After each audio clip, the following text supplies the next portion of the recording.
Principal de su estudio. Vale, pone que está grabando. No sabía quién me hablaba en inglés. Eh, Evalúa la influencia y efectividad de una intervención patológica en la sintomatología y el estado psicológico asociado de pacientes con COVID persistente.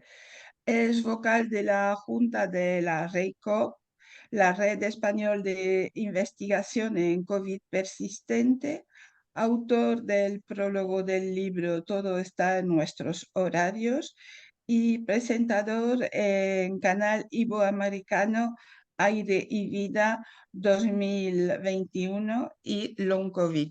Pues, doctor, le paso la palabra. Bueno, buenos días a todos. Lo primero, agradecer muchísimo la invitación a poder participar y a poder abrir este Congreso Nacional. Tenemos, la verdad que son dos jornadas súper interesantes, ¿no? Con grandes ponentes, con profesionales de la salud realmente de gran interés, ¿no? Y estoy convencido de que será un éxito, ¿no? Este Congreso Nacional. No sé si es circuito cerrado o esto lo van a poder ver gente, ¿no? Porque había mucha gente que estaba Sí. interesada en poder ver este evento y no sé si esto quedará Sí, grabado. se supone que lo estamos grabando, bueno, que Mónica lo está grabando y cuando lo tengamos descargado, pues ya lo pondremos en las redes para que todo el mundo lo vea, porque sí que es un congreso muy, muy importante. Vale, perfecto. Pues como decía, enhorabuena por la iniciativa y sobre todo por la calidad bueno, de las ponencias y de los ponentes, ¿no? Voy a intentar, o sea, voy a ver si puedo compartir mi pantalla. Eh, Espero que sí. Eh, vale. No sé si me mi pantalla. ¿Se está compartiendo? ¿Me la ven? Sí, sí, sí, sí, ¿Sí? sí Vale, se ve. perfecto. Bueno, pues sí, sin más, dirijo una unidad de long COVID y síndromes virales, ¿vale? Y básicamente Ya veré. hoy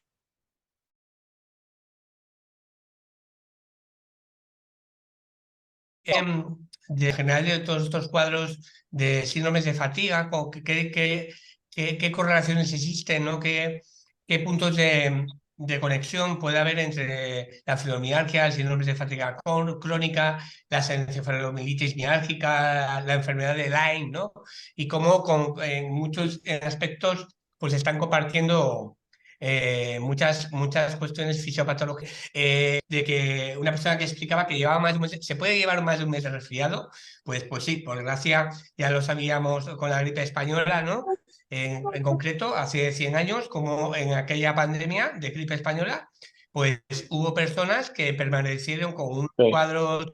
Horarios.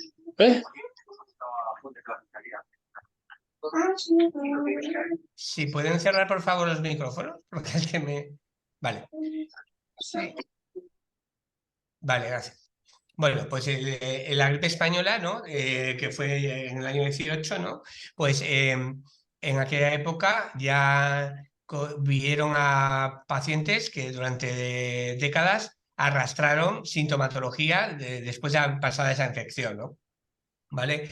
Existen ya estudios que, por ejemplo, este estudio de Chicago, en el que habla de que pacientes de síndromes de fatiga crónica después de una infección por mononucleosis infecciosa, ¿no? Por tanto, estos síndromes están caracterizados son síndromes caracterizados por dolores crónicos generalizados y que pueden a menudo ir acompañados de otros síntomas, básicamente fatiga, trastornos intestinales, trastornos del sueño y trastornos del estado de ánimo.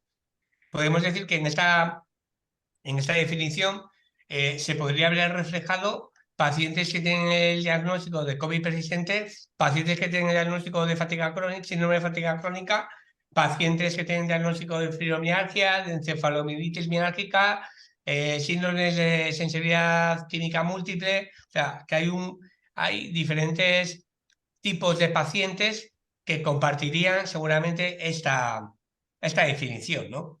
En el síndrome de fibromialgia, pues es verdad que existe uno de los criterios diagnósticos, es el tema del dolor y de los puntos del dolor, ¿no?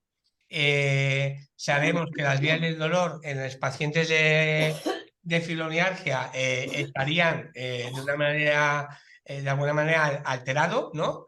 Y que esto aparece también en pacientes con encefalomielitis miálgica, en síndromes de long COVID o en otros cuadros de síndrome postviral, donde las vías del dolor están alteradas tanto en la que sería por una serie de marcadores de neuroinflamación y por otro lado por alteración en neurotransmisores, que son esas sustancias que tenemos en el cerebro y que nos van a generar o a actuar para modular nuestra respuesta ante el dolor, ¿no? O sea, realmente la sensibilidad al dolor, por así decirlo, ¿vale?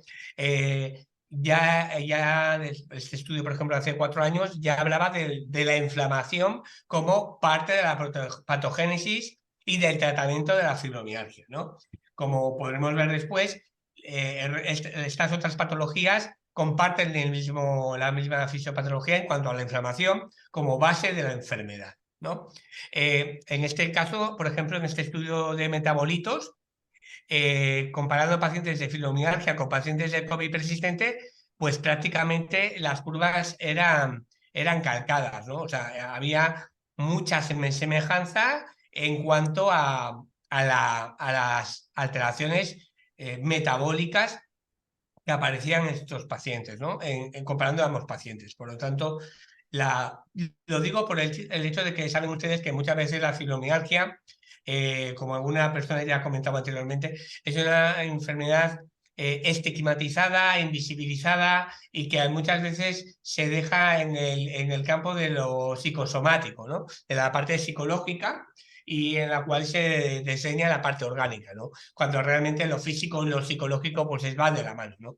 Uno de los síntomas que comparten esas enfermedades es el tema del malestar post-esfuerzo, ¿no? Como hay una alteración, una alteración en la respuesta al esfuerzo y cómo los pacientes como ustedes, ¿no? Pues muchos de ustedes, la actividad física de cualquier índole les produce luego un desgaste tan brutal que les incapacita, les imposibilita e incluso les encama, ¿no? Incapacitándoles evidentemente para la vida. Ya no solamente profesional, sino evidentemente personal, familiar y de toda índole. En cuanto a este proceso de malestar post-esfuerzo, pues intervienen diferentes causas fisiopatológicas, ¿no? Por un lado, básicamente sería el sistema inmunitario, que actuaría de una manera como activadora de todo este proceso inflamatorio, que va a actuar dañando el sistema neuromuscular, el sistema metabólico energético, los sistemas de las vías del dolor, así como el sistema autónomo. Como veremos, muchos de ustedes también explican procesos de disautonomía y alteraciones de la cognición, así como una sensibilidad específica a diferentes tóxicos, sensibilidad especial a fármacos, ¿no? O a situaciones como puede ser el estrés, ¿no? Que realmente les hace muy difícil un abordaje desde el punto de vista de la medicina más tradicional, alopática, ¿no? Con las herramientas farmacoterapéuticas de uso habitual, ¿vale?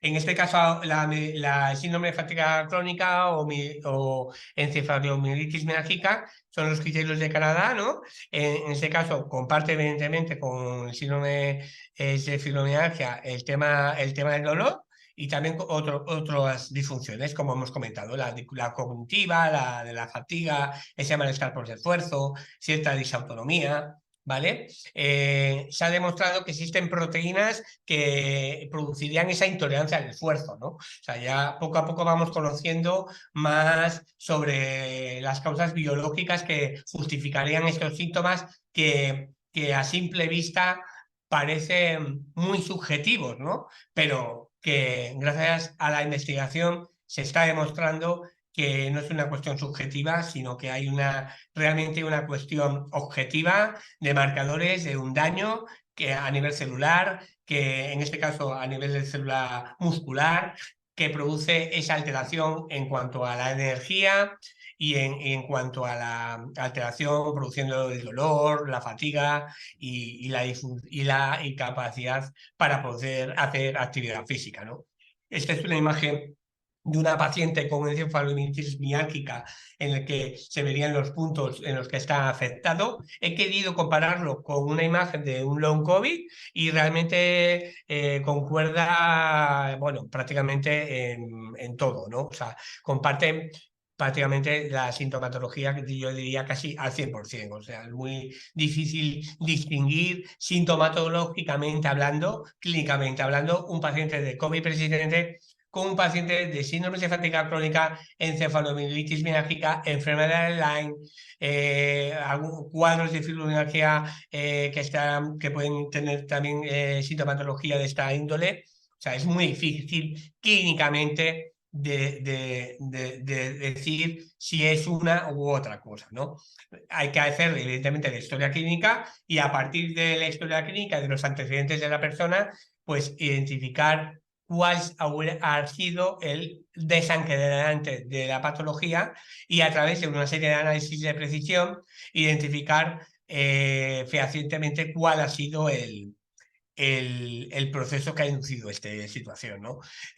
Como vemos, son síntomas generalizados que van a afectar a cualquier órgano del organismo, ¿vale? Pero que más allá de los síntomas, a lo que tenemos que ir, y es lo que quiero incidir, es a la fisiopatología y al estudio de las causas biológicas que inducirían estos síntomas, ¿no? Que como sabemos, en muchos casos es la persistencia viral, que va a inducir una inflamación que va a venir mediada por un sistema inmune que no trabaja adecuadamente y que esta inflamación va a producir luego todo ese daño a nivel vascular, a nivel neurológico, a nivel metabólico, ¿no? A nivel en diferentes órganos, a nivel intestinal, hígado, pulmón, cerebro, y que clínicamente el paciente pues, va a explicar esos síndromes de fatiga física, intolerancia al esfuerzo, fatiga mental, incapacidad de concentración, de toma de decisiones, problemas de ritmo digestivo, ¿no? Alteraciones digestivas, alteraciones neurológicas, alteraciones pulmonares como sensación de ahogo, ¿no? Incluso alteraciones cardíacas, ¿no? Como disautonomía con taquicardia postural y, bueno, todo un múltiples síntomas, ¿no? Que realmente lo que hacen, y lo más importante, por desgracia, es la afectación en la vida, en la calidad de vida de las pacientes que padecen estas enfermedades, ¿no? Que está en un estudio de un tipaje linfocitario de una paciente, ¿no? En el que observó, es una paciente ya tratada, ¿no? Pero bueno, perdón, que estaba en visos de ser tratada, en el que se demostró, por ejemplo, que había una disfunción en cuanto al tipaje linfocitario con un aumento de linfocitos T8 respecto a los T4, con lo cual ya es disfuncional, y que indica que está mediando frente a microorganismos intracelulares, normalmente virus o algunas bacterias que actúan a nivel dentro de las células, ¿no? Y en este caso también hay una disfunción en cuanto a actividad de linfocitos T4, ¿no? Pero es más que nada para desgranar cómo en muchos de estos procesos de fatiga crónica, de síndromes de fibromialgia y tal, está detrás un sistema inmunitario deficiente, ¿no? Y que hay que estudiarlo de una manera de precisión, ¿no? Hoy mismo se acaba de publicar este estudio en el que habla de cómo el sistema inmune del paciente de long COVID se alteran los linfocitos T y se hacen más envejecidos, o sea que no actúen adecuadamente, y se asocia, se correlaciona, cuanto más daño inmunológico, más se incrementa la fatiga severa del paciente. Por tanto, sabemos que el síntoma de la fatiga no hay que hacer un estudio más intenso y más profundo, y el sistema inmunitario juega un papel fundamental.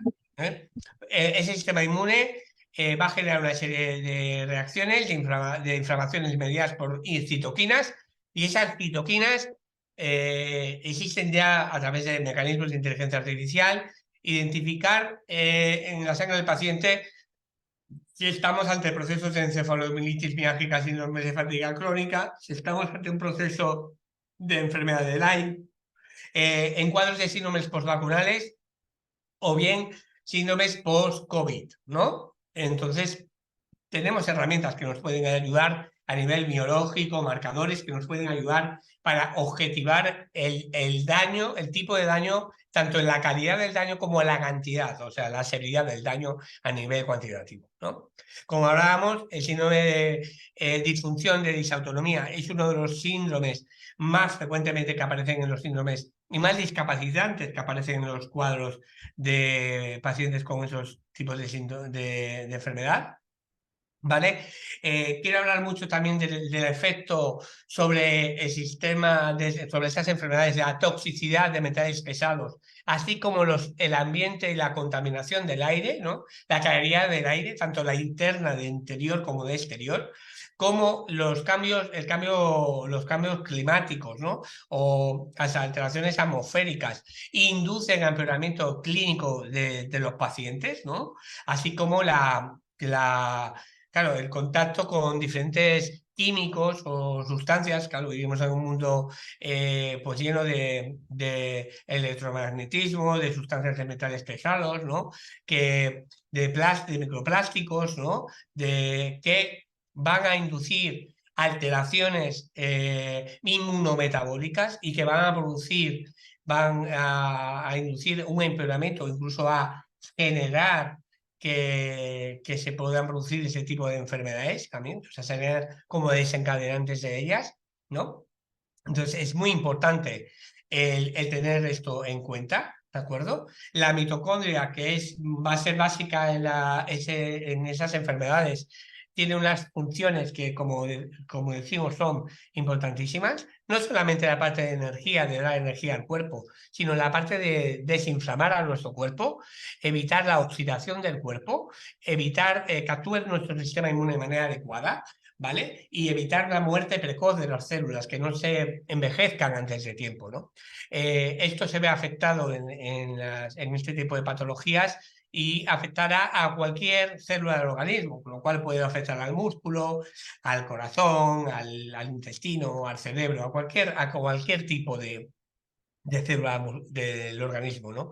En cuanto a nivel metabólico, estamos viendo cómo hay sustancias que aparecen alteradas en esos cuadros de fatiga crónica, ¿no? Entre ellas, por ejemplo, el lactato, ¿no? Sería una alteración de la vía del lactato, ¿no? Que va a alterar la capacidad también inmunometabólica de los pacientes, ¿no? Y va a alterar, por ejemplo, muy concretamente, a nivel cerebral, los niveles de lactato en la producción de GABA, de serotonina, de noradrenalina, que ello va a implicar, entre otras cosas, alteraciones en las vías del dolor, alteraciones del estado de ánimo del paciente. O sea que hay alteraciones cognitivas, evidentemente, ¿no? Y de otra índole, ¿no? Pero evidentemente aquí ya estamos hablando de alteraciones que justifican ese dolor crónico, ¿no? Esa fatiga crónica, ¿no? Por lo tanto, estamos ante un proceso, como decíamos, de inmunitario, inflamatorio y de envejecimiento celular acelerado y brusco, en el cual hay que hacer una intervención multifactorial, ¿no? A través de la alimentación, de la suplementación, trabajar mucho el tema del descanso, ¿no? De los ritmos circadianos, ¿no? La suplementación, ¿no? ¿Qué tipo de relación podemos tener estos pacientes con el ejercicio? Porque sabemos el malestar por esfuerzo, cómo hay intervenciones de rehabilitación que serían contraproducentes y que pueden producir un empeoramiento clínico de los pacientes, ¿no? Las vías del cortisol, se ha demostrado, por ejemplo, que es un marcador de alteración en el long COVID, de alteración de los niveles de cortisol en las fases, en las primeras horas del día. Este es un estudio en el que comparaba y vio la alteración vascular que era comparable en pacientes con encefalomielitis miálgica, síndromes de fatiga crónica y pacientes del long COVID. Como digo, son enfermedades que comparten, más allá de los síntomas, también comparten fisiopatología. Las alteraciones a nivel de la microbiota y la disbiosis, cómo hay una alteración de ese eje intestino-cerebro, cada vez más conocido la importancia que tienen los metabolitos y las bacterias intestinales en la producción de tóxicos que van a producir inflamación orgánica y en concreto a nivel cerebral, y cómo una buena salud intestinal o la recuperación de la salud intestinal, de la microbiota intestinal, va a producir una mejora de síntomas en patologías no digestivas, de base en patología neuropsiquiátrica, o, por ejemplo, en patología como puede ser el Parkinson, en trastornos de déficit de atención, como mejorando la calidad de la salud intestinal, de la microbiota intestinal, podemos mejorar la salud cerebral, por así decirlo, ¿vale? También la relación que existe entre el eje cerebro-músculo-intestino, ¿no? Y por lo tanto podríamos decir que puede mejorar sintomatología muscular como es la fatiga, ¿no?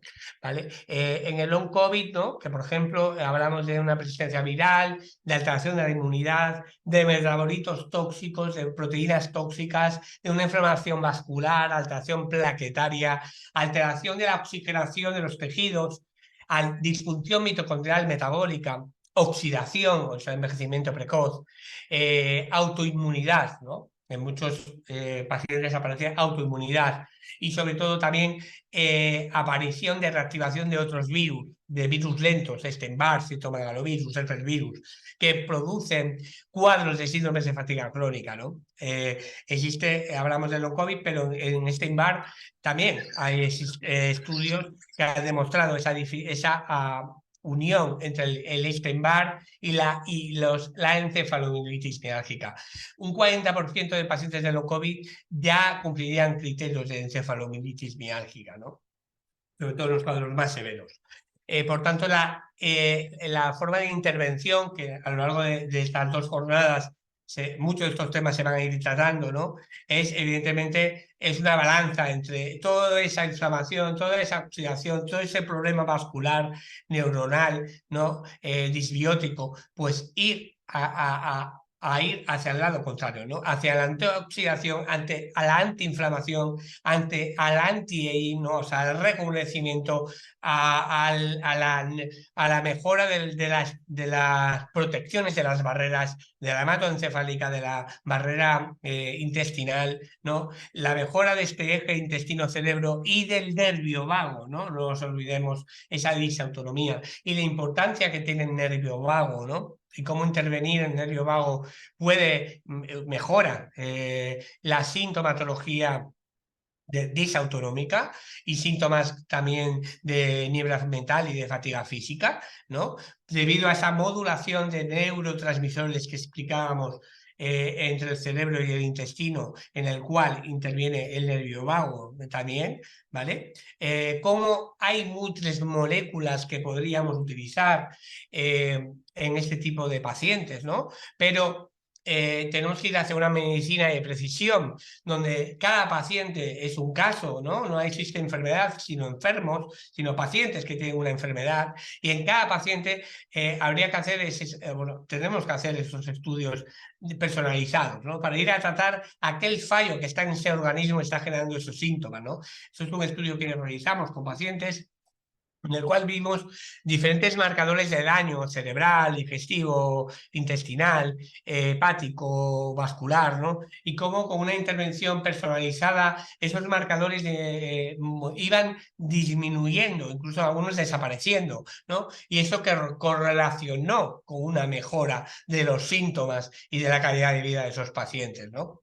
¿De acuerdo? El uso de la vía oral o bien de la vía por sueroterapia, de las quelaciones, también es una de las vías importantes. Estamos hablando de situaciones realmente que a veces son tan graves que el paciente es que tiene hasta problemas hasta para deglutir, de disfagia, que le impide poder tomar nada, porque es que realmente intolera todo le sienta mal, nada lo puede tomar. Entonces hay otras vías, existe la vía subcutánea y existe la vía también de la sueroterapia, que nos puede ayudar con diferentes combinaciones a mejorar a nivel energético, a nivel de la fatiga, a nivel de sistema inmune y evidentemente con una mayor rapidez en la intervención, ¿no? También existen estudios en fibromialgia en concreto, y también con los long COVID, en temas con cámara hiperbárica, ¿no? Aumentando la oxigenación de los tejidos, pudiendo mejorar la calidad de vida de los pacientes y mejorar sobre todo esa sensación de fatiga tan extrema y tan imposibilitante, ¿no? Como hablábamos, estimulaciones del nervio vago, la neuroestimulación del nervio vago, ya había a ser a través de diferentes técnicas, no solamente a través de neuroestimuladores del nervio vago, que pueden ser además de autogestión, sino también por técnicas, ¿no? Como son las técnicas de meditación, de gestión emocional, que se están demostradas que modulan las ondas a nivel cerebral, mejorando el sistema simpático parasimpático, ¿no? ¿Vale? La verdad es que es un sistema muy complejo, son situaciones complejas, muchas veces, por desgracia, muy incomprendidas, muy estigmatizadas, ¿no? Yo colaboro con la Fundación Visible, que es una fundación que se dedica a visibilizar enfermedades invisibilizadas. Muchas veces sabemos que además las enfermedades que tienen un estigma, que es el hecho de que hay un mayor porcentaje de mujeres afectadas, es una enfermedad aún más estigmatizada que si es afectada en hombres. Hay un sesgo de género, claro, ¿vale? Y como decía, la intervención de este tipo de enfermedad es una intervención holística en la cual intervienen diferentes actores y profesionales de la salud, ¿no? Aquí estamos hablando de nutricionistas, estamos hablando de neuropsicólogos, estamos hablando de rehabilitadores biomecánicos, de biomecánica funcional, de médicos, de enfermeras, incluso de coaches deportivos, ¿no? O sea, de diferentes intervenciones, ¿no? para esa visión holística que tiene este tipo de patologías, ¿no? Y sobre todo, pues, la necesidad de la empatía, ¿no? por la comunidad científica y los sanitarios, ¿no? hacia ustedes, ¿no? Que al final el poder sentirse acompañado y entendido, pues ayuda, no digo que cure, pero evidentemente ayuda mucho en el proceso de la enfermedad, ¿no? La verdad es que estoy súper agradecido a ustedes de que me hayan invitado. Espero que les haya sido de su interés la sesión que les acabo de compartir. Y solamente me queda pues eso, agradecerles mucho de nuevo la enhorabuena a ustedes por la iniciativa y desear sobre todo pues que iniciativas como esta que visibilizan el problema, un problema real que afecta a cada persona que tiene este problema, que es un problema o sea, cada uno de ustedes es una vida rota, ¿no? Y que se necesita, evidentemente, muchísima más investigación y protocolos de actuación mucho más personalizados y que sean mucho más precisos a la hora del tratamiento, ¿no? Y que se ofrezca los tratamientos que van creando ya evidencia, ¿no? De que están mejorando calidad de vida en pacientes, ¿no? Entonces, pues básicamente nuestro deseo como médico y como investigador, ¿no? Es que podamos avanzar, ¿no? Básicamente pues, en el servicio de ustedes, ¿no? Que son los máximos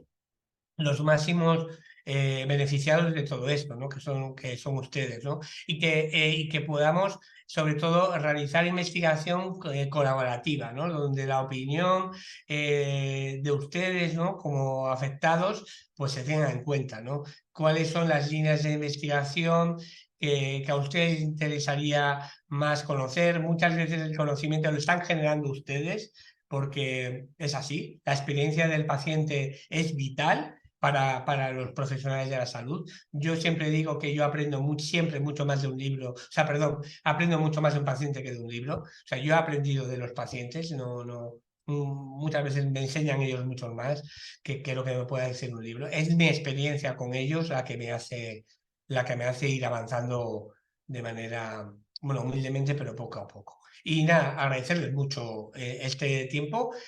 Siento tener que marchar porque es que justo empieza ahora ya consulta, pero nada, agradecerles mucho el estar aquí. Deje de compartir pantalla, doctor Mera. Sí, perdone. Pues muchas gracias, doctor Mera. Espero que más adelante pues podamos seguir colaborando, como usted dice, pues en pro del bienestar de los 5,5 millones de enfermos que, bueno, que se mueren en vida. No paro de repetirlo, a ver si le suena a alguien. Y bueno, lleguemos a algún resultado positivo. Muchas gracias. Vale, muchísimas gracias a ustedes Doc- y enhorabuena. ¿Sí? Doctor, ¿Sí? la prueba del cortisol, ¿ustedes la hacen de 24 horas? Sí, se puede hacer de 24 horas, sí. Porque normalmente los médicos solo te hacen de un momento y ahí te sale bien, pero Claro, cuando te la haces, hay que ver la fotografía 24 horas. Eso es como todo. Yo puedo tomarme la tensión en un momento dado y estar alto o estar bajo y eso no es indicativo de nada. Hay que hacer un holter de 24 horas de tensión, igual que un electro. Hago un electro en un punto y me puede parecer bien, pero si yo tengo una fotografía de 24 horas, evidentemente, pues tengo una fotografía mucho más amplia y mucho más real, porque realmente el cortisol, como las hormonas, tienen un ritmo circadiano, ¿no? O sea, hay un ritmo. Entonces, tú puedo tenerlo bien en un punto, pero el ritmo está alterado. Entonces, me estoy pidiendo información. Era como ¿cómo? decía el tipaje linfocitario. Yo le puedo hacer un hemograma, salir los linfocitos totales normales, pero resulta que es que luego me voy a ver cada uno de ellos y veo que tengo una disfunción porque no tengo los adecuados números de linfocitos T citotóxicos, tengo los T8 muy por encima, los T8 activos los tengo por el suelo. Entonces sí, tengo un número perfecto, pero la calidad de ellos es muy mala. O sea, es verdad, hay pruebas que son insuficientes para hacer un diagnóstico correcto. ¿Y cómo le podemos solicitar a que nuestros doctores nos hagan esas pruebas? Pues eso ya, por desgracia, yo puedo hablar por mí, pero yo no sé cómo poder hablar hacia otros. La verdad que ha sido un placer, que estoy súper agradecido, que entiendo realmente muchas veces esa desesperación porque es muy complicado. Doctor, es que hasta el año pasado un jefe de medicina interna me dijo que la fibromialgia no existe, que lo mío es psicológico. Y llegué a Bilbao a hacerme y tengo disautonomía y todo. Es que ¿cómo un médico puede tirar por tierra lo de otros médicos? Es que es muy fuerte eso. Bueno, para eso estamos los que evidentemente creo que creemos en la enfermedad y no es que creamos, que estamos datos científicos, ¿no? No es opinión, no es una opinión, son datos de la ciencia y ya está. No es cuestión. Se combate las opiniones con datos, ¿no? Entonces ya está. Juani, Para los datos el doctor Mera no puede intervenir más tiempo porque tiene consulta. Si Sí. eso quedamos Sí, otro día vamos a... con él y hablamos un Sí, día más largo y tendido con él por la tarde, que tiene Vale. mucho sitio, Pues nada, ¿vale? espero que les haya gustado y muchísimas gracias. sí. Muchísimas Muchas gracias. gracias, doctor Mera. A ustedes. Bien, Chao. pues pasamos ahora al vídeo que nos